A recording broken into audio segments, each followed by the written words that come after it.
Olá, é com muita satisfação que começamos a nossa 14ª edição do Conversas Online, iniciativa realizada pelo projeto Ser Mental, aqui em Olhão, Algarve, Portugal.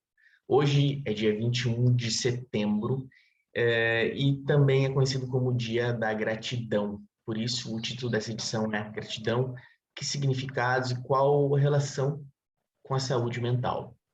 E é com muita gratidão que eu converso com o professor Sabino Soares, atual presidente da Comissão de Proteção de Crianças e Jovens de Olhão, a CPCJ, facilitador de Mindfulness e de Ecstatic Dance. Sabino Soares foi candidato a melhor professor de Portugal em 2018 e possui um livro intitulado Stop, Respira, Decide, um guia prático de Mindfulness para professores com alunos felizes. Professor Sabino, muito obrigado pela sua disponibilidade e seja muito bem-vindo aqui. Bom dia a todos e bom dia a ti também, e é com muita gratidão que aceitei este convite também. Espero que seja uma conversa que possa trazer algo de novo, ou pelo menos algo de positivo a quem for ouvir e a quem assistir. Ok, obrigado. Então, primeiramente, professor Sabino, muitos parabéns por ter sido recentemente nomeado presidente da CPCJ de Olhão. Eu gostaria de saber quais são atualmente os maiores desafios na área de promoção e proteção das crianças e jovens no Conselho de Olhão. Para já podes me chamar Sabino, não precisa cá professor. Ok. Pois, em relação a essa questão, eu acho que os desafios são a vários níveis, não é?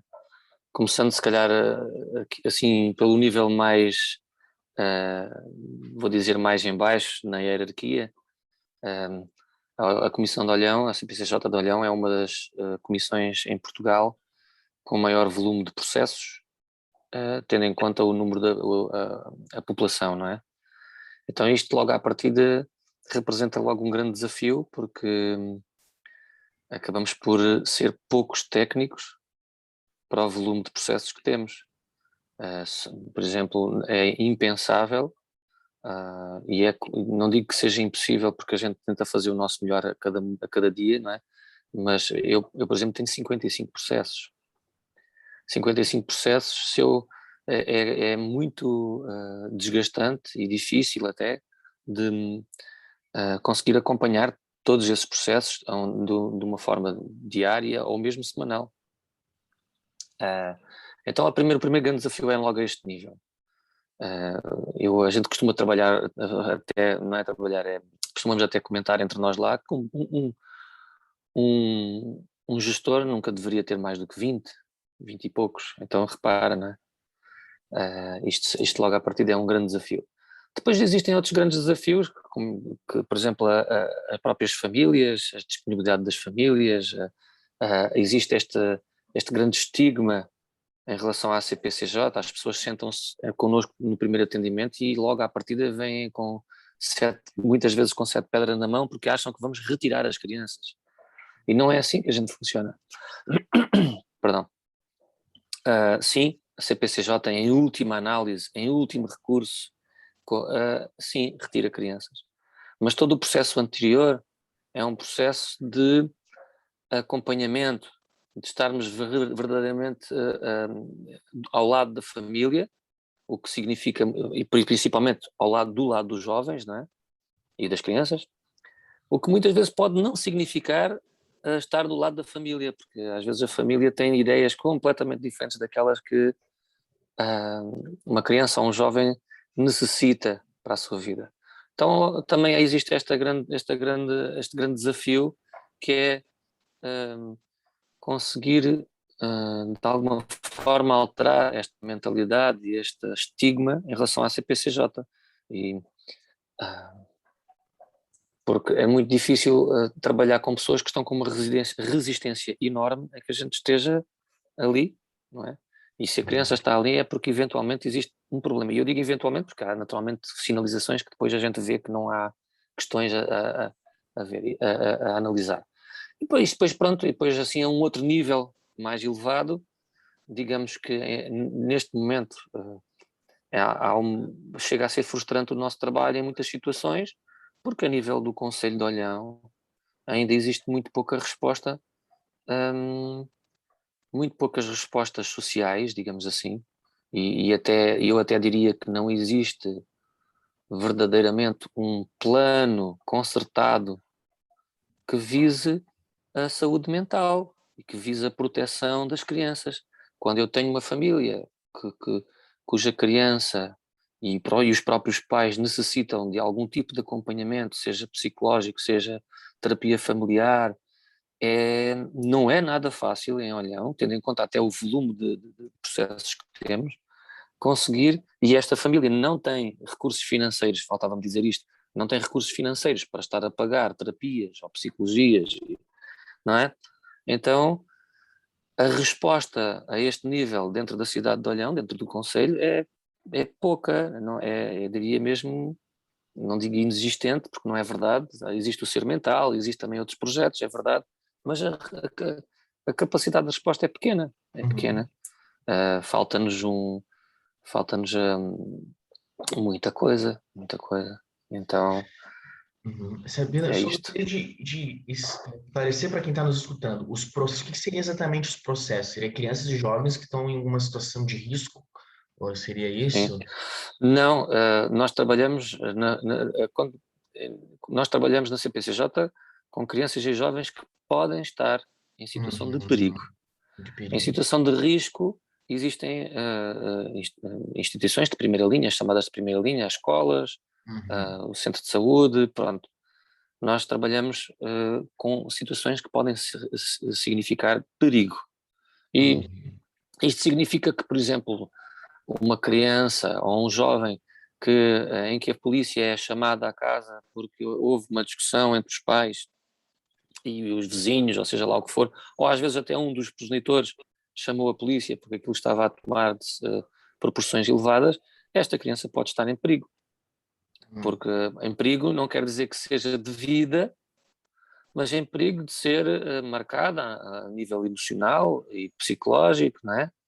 Porque logo a partir desta situação pode significar um desenvolvimento a um nível psicológico e emocional. Se for uma situação então regular na casa, isto pode levar a criança a crescer com determinadas marcas e traumas que não são fáceis depois mais tarde de tratar ou cuidar, não é? Isto é só um exemplo. Uma criança ou um jovem que desaparece da escola, que tem um absentismo escolar enorme, não é? Também se está a colocar ela própria em perigo. E muitas vezes estas questões vêm naturalmente de casa. Os pais, sei lá, são negligentes ou não dão a devida importância à escola, ou porque a criança desde miúdo que é desafiante e os pais desistem porque já estão fartos, não é? Então há aqui um conjunto de situações que podem significar perigo, não é? Muitas outras, drogas, seja lá o que for, não é? Companhias, tráfico, né? Há muita coisa hoje em dia que pode significar perigo. Perfeito. E antes você havia se referido à questão da prevenção, de haver mais programas no Conselho de Olhão no sentido da prevenção e promoção da saúde mental das crianças e dos adolescentes. Me parece que Claramente. já lhe fazer essa pergunta, mas me parece que a sua visão é essa, que ainda é escasso, né? Sim, não, claramente, isso claramente. A nível da prevenção, não é. Eu volto a dizer, não há uma.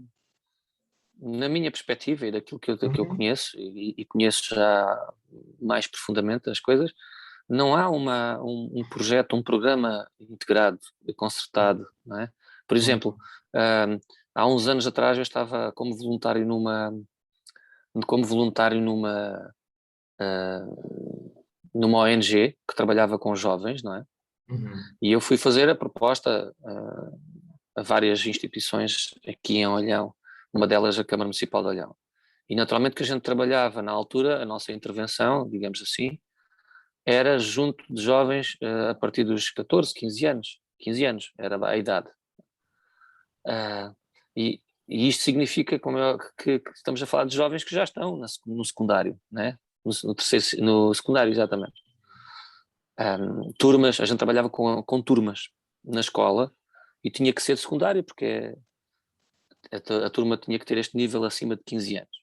E a resposta que nós recebemos é uma resposta relativamente política, que significa, pois, mas a Câmara só tem responsabilidades primeiro ciclo, e segundo ciclo e terceiro ciclo. A secundária já não é da nossa competência. Ou seja, só que isto significa que se a Câmara não apoia, naturalmente que existia um custo associado, não é, para a nossa intervenção lá, embora eu fosse voluntário e não recebesse, a ONG precisava naturalmente de sobreviver e precisa de fundos, não é? Só que isto, na minha perspectiva, acaba por ser muito limitador, quando a política se mete à frente da saúde mental e daquilo que pode ser um benefício enorme para as crianças e para os jovens, neste caso os jovens, não é? Então ainda existe esta separação, e eu acho que dentro de um conselho, quando existe ainda por cima um conjunto tão grande de processos, com crianças e jovens, com tantas crianças e jovens a sofrerem, e famílias também, a sofrerem questões que muitas vezes até lhes ultrapassam, né? Devia haver aqui um olhar mais amplo e uma intervenção mais ampla, um assumir, né? Mas pronto, isto naturalmente que isto é ao nível é ao nível das instâncias superiores, neste caso a Câmara Municipal e seja outras instituições. Mas naturalmente que eu não fico parado, não é? Como pessoa individual e como professor dentro da minha escola, eu acreditei na altura e acredito que todos nós temos a possibilidade de, dentro da sua aula, gerar a diferença, não é? Contribuir para a diferença e contribuir para que as crianças e os jovens possam em algum momento encontrar uma escapatória e estou a falar escapatória, não é escapatória destas dinâmicas familiares e sociais, não é? Então eu acho que também a esse nível existe muita resistência, porque nós professores, educadores e etc temos uma grande responsabilidade e dentro da nossa aula, aquilo que nós fazemos, ninguém pode dizer aquilo que a gente pode ou não pode fazer dentro da aula. Desde que a matéria seja cumprida, não é? Os objetivos da matéria, daquilo que a gente tem para dar. Agora, a forma como eu abordo pode ser com mindfulness, pode ser com jogos emocionais, com como é que se diz, aprendizagem socioemocional bem presente, não é? Então, e eu, pela minha experiência, aquilo que a gente à partida parece que está a perder tempo, na realidade estamos a ganhar, não é? Quando uma criança ou um jovem começa a conseguir estar mais atento na aula, é natural que as coisas fluam de outra maneira na sala de aula, não é? Com certeza. Isto é um exemplo. Exato. Perfeito, perfeito. Eu sou de total acordo e também já trabalho com mindfulness também e observo isso na prática também, na universidade, em outros locais. E também no próprio ser mental, nos grupos que nós conduzimos. Aproveitando esse ensejo do mindfulness, hoje é o Dia Internacional da Gratidão, que também tem um pouco a ver com o que é trabalhado no mindfulness. Então, sabendo o que significa gratidão, o que engloba, em que medida é importante promover essa atitude também em sala de aula, enfim, ou com as crianças e adolescentes. Olha, Pergunta é uma pergunta, não é? profunda. Sim, eu podia, quer dizer, eu podia até abordar isto de uma forma um bocadinho mais científica, etc., mas eu não vou fazê-lo. A realidade é que a gratidão é algo que se experiencia e que a gente muitas vezes até nem controla, não é? Porque é uma emoção e as emoções a gente pode geri-las, mas controlá-las, às vezes a gente tem a sensação que sim, mas não é bem assim.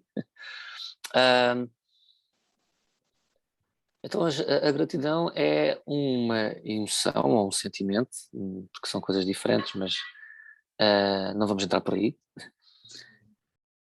que me permite ganhar consciência daquilo que já sou e daquilo que tenho na minha vida neste momento e valorizar, não é? E estás-me a fazer essa pergunta e estou-me a lembrar, por exemplo, eu faço acompanhamentos individuais a nível de mindfulness, ou seja, meditação e não sei o quê, mas naturalmente que a meditação depois dá direito dá aso à partilha e as pessoas vão sentindo determinadas coisas, não é? E a gente fala sobre essas coisas e por aí fora. E é engraçado porque muitas das pessoas que eu tenho acompanhado nestes últimos 2, 3 anos, naturalmente que vêm por situações diferentes e acham que necessitam de algum tipo de acompanhamento por situações diferentes. No entanto, muitas delas apresentam ali uma linha, e só assim comentando a este nível, porque há muitas, né? Há uma linha interessante que é a questão de muita gente estar viciada em emoções fortes. E quando se está viciado em emoções fortes, por exemplo, a explosão da raiva ou a paixão, seja lá o que for, não é? Isto muitas vezes as pessoas depois, quando não estão a experienciar isso, a vida é menos, parece que é menos interessante. Eu vou dar um exemplo, que não tem a ver com isto, mas uma criança que se habitua a jogar PlayStation passa a vida naquela explosão de emoção de conseguir ultrapassar desafios, não é? Dentro daquilo do jogo, e entra naquilo e há uma quantidade enorme de hormonas que entram no nosso organismo por causa disso, não é? E então uma criança que se habitua a viver nesse estado, quando vai para a escola, quando vai sair com os pais, não está a viver aquelas emoções, então tudo para ela é aborrecido, porque está demasiado habituada e viciada naquela sensação. E porquê é que eu digo isto? Porque a gratidão é algo, quando a gente está nesse estado de estar ligada às emoções fortes, eu não consigo ver, ou ter consciência, sentir a importância das pequenas coisas na minha vida. O abraço, o olhar, o nascer do sol, o cantar dos pássaros, o facto de eu saber ser muito amigo, sei lá, não é? O facto de ser uma pessoa com valores, de gostar de cuidar dos outros, de cuidar de mim, seja lá o que for. A gratidão é muito importante para nós termos a presença e a consciência de que a minha vida já tem muita coisa que é importante. Tenho uma casa, tenho água canalizada, tenho água quente, tenho comida na mesa, tenho um carro ou tenho uma bicicleta para me deslocar. Há tanta gente que não tem isso, não é? Se a gente agora quiser comentar, se a gente for atravessando aqui o canal para Marrocos e para a África, há tanta gente que não tem nada disto, não é? E a gente muitas vezes, sem a gratidão, sem a possibilidade de sentir ou a gratidão na vida, perdemos este contacto com aquilo que já é, que já existe, que já temos, que já somos, não é? Exato, exato. Coisas tão simples, né? Eu posso enxergar, eu posso caminhar, e às Isso. vezes nós esquecemos dessa importância. Realmente. E tem reconhecer, né? Como é importante isso. E como tem sido essa tua experiência com o mindfulness, a meditação com seus alunos, que também né? O mindfulness é uma das atitudes fundacionais, é a gratidão. Como você tem percebido essa trajetória? Já faz um tempo que você utiliza essas práticas. Gostaria que você pudesse compartilhar conosco essa experiência. Sim, eu avancei com um programa de mindfulness, embora não fosse um programa de puro mindfulness, né? Eu utilizei sempre, utilizei na altura, em 2011, quando avancei com isso, na escola, também outras práticas e outras ferramentas, não é? Embora depois, ao longo do tempo, fui cada vez mais focando-me naquilo que que resultava melhor, e o mindfulness na realidade funciona muito bem. Olha, o que eu comecei a notar foi que no início, eu falo nisto no meu livro, né? No início era o Sabino Freak, né? Pelos meus colegas, né? Os meus colegas na escola, é mais um projetozinho, né? E estava tudo bem, né? Passado um ano e meio, eu comecei a ter colegas meus, né, que estavam a acompanhar, que estamos a falar de primeiro ciclo, e então são professores titulares nas turmas, em que me vêm perguntar, pá, o que é que tu andas a fazer? Porque a gente está a começar a notar diferenças nas crianças, e a única coisa que estamos a fazer diferente aqui na escola neste momento é aquilo que tu estás a fazer com as crianças. E as diferenças eram o quê? Havia menos conflitos, passou a haver menos conflitos, passou a haver crianças, porque na realidade uma das coisas que o projeto me trouxe foi que eu comecei com aquela ideia de que ia mudar o mundo, não é? E a realidade é que a gente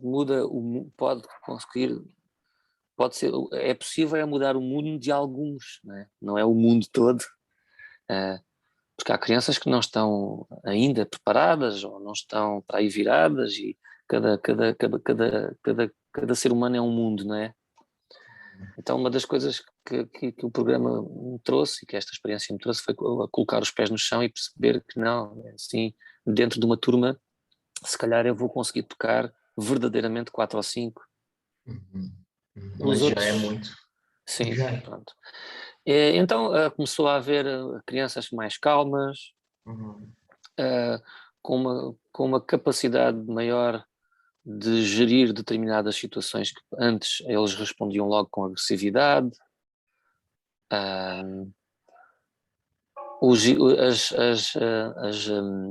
As participações disciplinares desceram, diminuíram, não é? O número por ano, sim. Até, pronto, e se as participações diminuem, também a aplicação de sanções dentro da escola, disciplinares, também reduziram. Eu até me lembro de uma vez, uma colega minha me dizer assim, isto até me está a fazer alguma confusão, porque quando tu chegaste aqui a gente tinha a ambulância aqui à porta, mas com grande regularidade, miúdos que atiravam pedras uns aos outros e que batiam-se, seja lá o que for, né? Então começou a notar-se um ambiente mais tranquilo, na realidade, dentro da escola, até mesmo ao nível das casas de banho, em que com regularidade das casas de banho as louças ou as torneiras eram partidas, etc. Os miúdos não cuidavam bem do espaço escolar. Até esse nível passou a haver menos vandalismo, digamos assim, não é? Sim, e depois dentro da sala de aula e dentro da minha aula, não é? Porque eu sou professor de educação física, então eles comigo tinham a educação física, a expressão físico-motora, e depois tinham comigo, e eu estou a dizer tinham porque eu agora estou na CPCJ, não estou já a acompanhar esse programa, né? esse projeto. Agora, o que é engraçado, porque as crianças nestas idades em geral adoram a expressão físico-motora, né? E então eu tinha a expressão físico-motora e depois tinha a aula dedicada à mindfulness e a jogos de grupo e essas coisas, e eu achava, o que é que eu comecei a experienciar? Que os miúdos chegavam à minha aula de expressão físico-motora, que era sempre primeiro, e já estavam a descalçar as sapatilhas, né, os sapatos. E eu dizia, então, mas calma, então, estão a descalçar-se, então não vamos relaxar, porque na altura ainda não falava sim. tanto começamos com o relaxar, não é? Então não vamos relaxar, professor. Não, agora vamos ter expressão físico-motora. Eu pensava que ia descansar. Então as crianças, quando começam, aquilo é uma rotação enorme, a criança. Os pais estão numa rotação enorme, a família está numa rotação enorme, a escola está numa rotação enorme, Então as crianças vivem elas próprias, por natureza, têm uma energia inesgotável. Total. Eu me lembro que eu Então, queria só jogar bola. isso. Então, quando eles começam a tomar contacto com este lado deles, mais que relaxa, que está em silêncio, eles adoram. Em geral, adoram. Uhum. Adoram e procuram isso, porque eles por natureza sentem que isto é possível e eu preciso tanto disto. Eles sabem, eles sentem. Então, quanto mais não seja a este nível, por si só, é muito compensador para mim, como professor, ver uma criança de repente a tomar contacto com um lado deles que não sabia que existia e que é tão e que eles gostam, é prazeroso, faz-lhes bem na realidade. Claro. Que bom, mano. Que ótima experiência. Que ótima experiência. E você tem, e o livro, ele trata justamente, ele é mais focado até para os professores que gostariam de poder adotar essas práticas em sala de aula, certo? Sim, professores, educadores, até mesmo para alguns pais que gostariam Sim. de ter ali umas ideias, também pode servir, mas o público-alvo naturalmente é professor, educador, sim, por aí. Sim, foi mais ou menos, foi mais para esse público-alvo que foi escrito. Então, Aliás, eu ainda agora, desculpa estar a te interromper, e não falei de uma coisa também extremamente importante, que é a questão da gestão emocional, não é? Dos miúdos, também passou a haver uma gestão. Lembro-me até de um programa de um jornal que foi fazer uma reportagem à escola e uma das miúdas dizia que dentro da turma passou a haver melhores relações e que eles já se abraçam e que eles já estão muitas vezes, não é? Que já não há tantos conflitos. E eu tinha muitas crianças na altura que diziam: professor, eu agora no intervalo tive ali uma situação difícil e eu lembrei-me daquilo que o professor diz, que é para parar, para respirar e para decidir. E então eu decidi não bater no outro, decidi ir brincar para outro sítio porque o outro estava-me a chatear.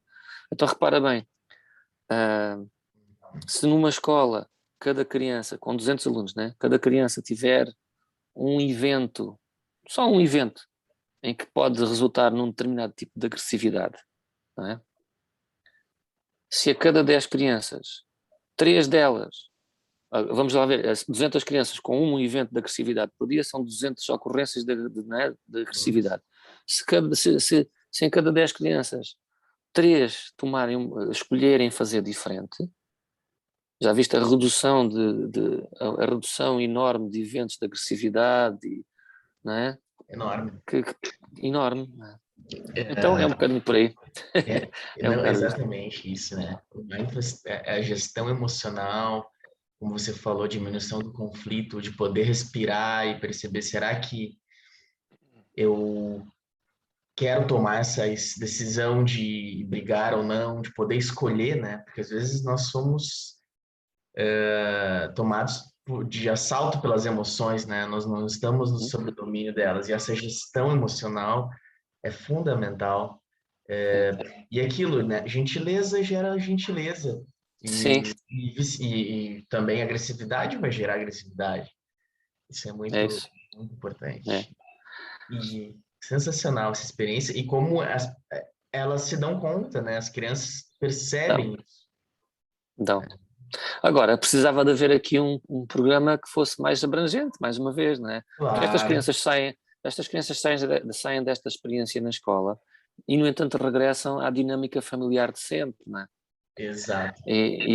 Pronto, bom, mas eu acredito que também queiras abordar aqui um bocadinho a questão da família, isso, não sei. Não sei. Não, não, Sim, ok. exatamente essa importância de poder expandir, né, e ter algo mais solidificado nesse sentido, né, de Sim. treinamento de habilidades emocionais, sociais, isso é muito Uhum. importante.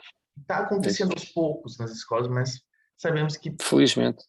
que precisa mais, né? É, Sabina, eu gostava de saber, então, já que o seu livro trabalha com essas técnicas de treinamentos, Que recomendações ou dicas você poderia deixar para os pais ou encarregados de educação que estão a nos assistir ou nos ouvir no podcast também? Pois, a primeira grande questão é que os próprios pais necessitam de fazer também um trabalho de consciência muito grande.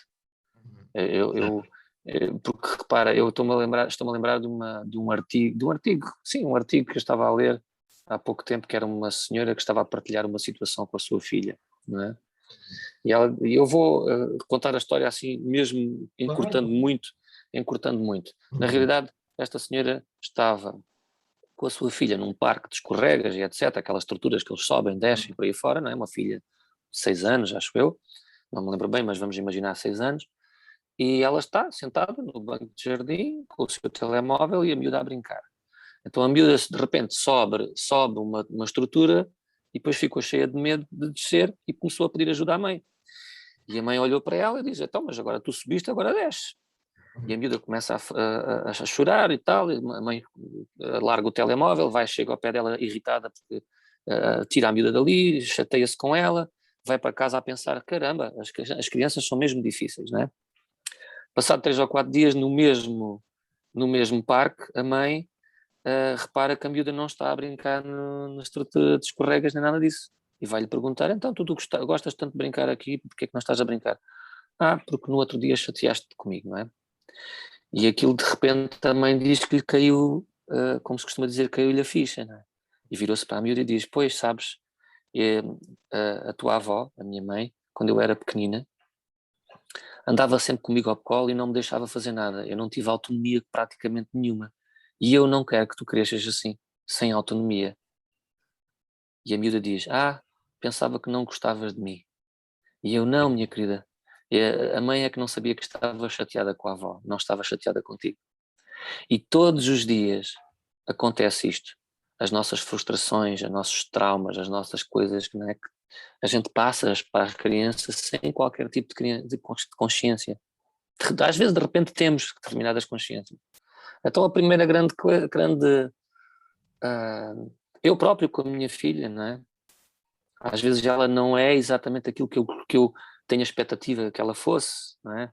Mas a minha filha às vezes tem 3 anos e meio e às vezes mostra-se demasiado medrosa perante as coisas e eu gostava que ela fosse mais, não é? E de repente, se vejo a emergir em mim a energia do meu pai, não é? A energia da forma como o meu pai me tratava, porque eu também era muito medroso na altura, e o meu pai tratava-me um bocado à bruta, tipo, faz-te macho, não é? Então, tomar consciência naquele momento, parar um momento, respirar e dizer a mim próprio: ok, como é que eu reajo? Eu estou a reagir interiormente assim, mas a minha filha não precisa de apanhar com isto, porque isto é uma coisa minha. Como é que eu consigo reagir a isto com amor? E depois falo com ela, com calma, né? Tento mostrar. Então, todos os dias, nós pais, e não estou a dizer que eu vá ser um pai perfeito, porque eu sei que não sou, nem vou ser, mas voltamos ao mesmo. Se em cada 10 situações destas eu permitir-me, nem é conseguir, é permitir-me fazer diferente, já são menos 3 situações que a criança vai apanhar por tabela sem ter qualquer tipo de responsabilidade nem culpa em relação a isso. Então a primeira coisa que eu diria é, em relação à tua pergunta, é que os pais tomem a responsabilidade sobre os seus traumas, sobre a sua forma de estar, não é? E depois, naturalmente, é perceber que a criança tem a sua própria personalidade. Nós próprios professores muitas vezes abafamos a personalidade deles. Os pais também, não é? Quando um professor numa sala de aula começa aos gritos com um miúdo, não é? Estamos a abafar a personalidade dele e existem outras formas de que falar e de conversar e de abordar o assunto, não é? De fazê-los ver que se calhar não é bom estar, ou não é adequado estar a fazer aquilo daquela maneira. E, e ainda no outro dia estava num espaço em que estava a assistir ali a um conjunto de famílias que sistematicamente dizem coisas que são que são, para mim, barbaridades, né? Que tenho consciência. Não queres vir, então agora ficas aí, não é? Ficas aí e os pais vão-se embora. Isto para uma criança é uma situação de abandono e de rejeição. Esta criança, só o facto dos pais dizerem que não têm problema nenhum em ir-se embora e deixá-la ali sozinha, independente dela estar a fazer birra ou não, é uma situação em que a criança experiencia como abandono. Entendes? E as pessoas não têm consciência, os pais não têm consciência. Então, a maior consciência daquilo que se fala, das nossas reações, de como eu me sinto, da minha responsabilidade nesta parentalidade, é extremamente importante. Pronto, e depois se as pessoas puderem fazer algumas práticas, entretanto, e colocar as crianças a terem experiências em que podem experienciar as suas emoções e libertar as suas emoções, sei lá, há tanta coisa que se pode fazer. Mas eu acho que a este nível os pais têm uma grande responsabilidade, tal como nós professores, porque as crianças passam muito tempo connosco. Sim. Olha, sabendo dicas de ouro, eu acho que vale muito para todos nós, não só para pais, né? Para nós podemos ter esse momento, mas foi ótimo. Olha, desculpa, desculpa interromper, estava a lembrar-me agora de uma coisa que pode até ser bastante interessante para muita gente ouvir. Sim, por favor. Eu lembro-me de uma situação de partilha que até nem foi comigo, foi depois passada por uma pessoa que eu conheço e que trabalha com Mindfulness, em que tinha um casal de pais num curso de 8 semanas, né, de Mindfulness, tinha um casal de pais que tinham perdido o filho, ok? Então aqui é um evento muito, muito marcante, traumático, uma tristeza enorme, não é? Pronto. E é curioso, porque uma das coisas que a mãe dizia é que o filho dela, que depois mais tarde ficou muito doente, né, e acabou por falecer, o filho dela irritava profundamente porque ele gostava de brincar com a porta da sala a abrir e a fechar, e aquilo fazia barulho, e que ela inúmeras vezes chateou-se, irritou-se com o filho por causa daquilo.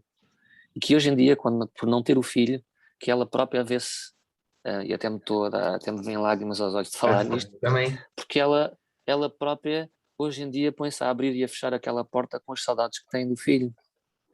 Então muitas vezes nós irritamos com coisas tão insignificantes e as crianças apanham com aquilo e não sentimos a gratidão que é só por aquela criança existir. Exato. Olha, vou te trazer lágrimas e eu acho que finalizou com a chave de ouro, porque é a gratidão, né? Voltando para a gratidão e para a nossa consciência, assim, de quão abençoados nós somos, né? E isso nos dá muita força para seguir em frente. Isso mesmo. Sabina. Olha, muito obrigado. Acho que podemos terminar por aqui. Sim, obrigado eu pela oportunidade. E agradeço muito, de novo, gratidão. E foi um prazer, mantemos em contato. Quem sabe mais à frente fazemos outras. Tem muito mais a se falar, com certeza, mas acho que está ótimo já, por hoje. Sim. Ok. Sempre disponível para sempre que quiseres. Obrigado e um abraço a todos aqueles que estão a ver-nos. Né? Sucesso, abraço a todos. Abraço, fica bem. Tchau. Tchau, tchau.